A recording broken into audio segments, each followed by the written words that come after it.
वज़ीर-ए-आज़म शहबाज शरीफ water summit सरबराही इजलास में शिरकत के लिए रियाद पहुंच गए।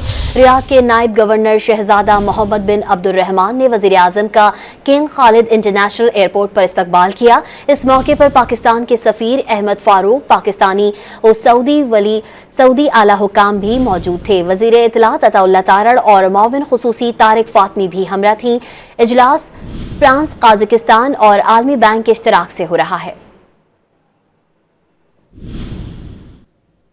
वज़ीर-ए-आज़म शहबाज शरीफ वाटर समिट सरबराही इजलास में शिरकत के लिए रियाद पहुंच गए।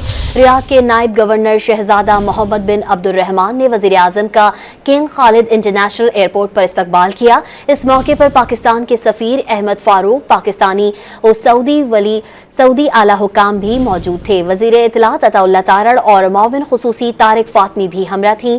इजलास फ्रांस, काज़ाकिस्तान और आलमी बैंक के इश्तराक से हो रहा है।